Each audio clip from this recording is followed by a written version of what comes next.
Missing for more than a century, a long-lost fountain has been carefully recreated and returned to its original spot in the hotel's Victorian courtyard. The garden has also been restored to its 1888 design, inviting guests to enjoy the historic space once again. Since its opening in 1888, the Dell has been a destination like no other. At its heart lies the Victorian courtyard, as seen in the hotel's historic photos. It was a lush tropical garden, envisioned by the hotel's developers Elijah Babcock Jr. and Hampton L. Story, as the vibrant centerpiece of their grand resort.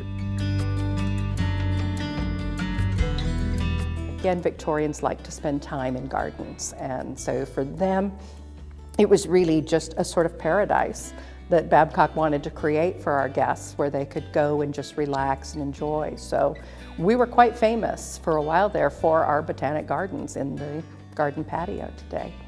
So, and the restoration has brought back many of those plants that we see in Babcock's letters. Framed by the hotel's iconic Victorian architecture, the garden has long been a favorite gathering place for outdoor socializing and leisurely strolls. The historic fountain was the main focal point, but it was lost for more than a century. Incredibly, an original statue was discovered at a museum in Washington State. The statue was discovered up in Port Townsend, Washington. They had the exact same statue. And then that it was still preserved, and that they were able to make a mold of it and recreate the statue for us. And so I think that was, I mean, what are the odds you're going to find that same statue from 1888 anywhere else in the U.S.? Led by Burton Landscape Architecture Studio, years of meticulous research and design brought the long-lost fountain in the Dell's courtyard back to life, reviving a stunning piece of the hotel's history. So it began this 5-year process. And that process involved taking the original 1906 statue, making wax molds of it. They have to hand sculpt these things, they have to do all the finishing.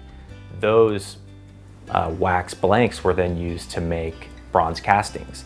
And then those bronze castings were then seamed together and finished and polished, and then you end up with this beautiful, sprightly statue. She's quite small.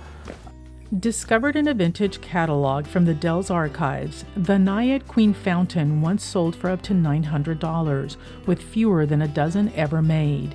Finding one original over a century later makes this rediscovery remarkable. The courtyard itself is an update of what used to be there historically. Because it is a historical site, we were beholden to some criteria that we needed to keep certain design elements, like the central walkway that goes north, south, east, and west. That is a recreation of what used to exist. And so that, coupled with the Venus or the Naiad Queen and the planting rehabilitation, made for a really thoughtful update to the whole space. Today, the Victorian garden and its detailed replica fountain honor the resort's rich history and invites visitors to enjoy Victorian elegance. Now proudly standing once more, the statue restores a historic treasure, preserving the courtyard's timeless charm. After 6 years of restoration and revitalization, the Dell has been returned to its 1888 Victorian splendor. From late 2018 to mid-2025, lost elements were revived, restored, replicated, and reimagined, blending timeless elegance with modern design. One of the last seaside Victorian resorts, its legacy now lives on for generations.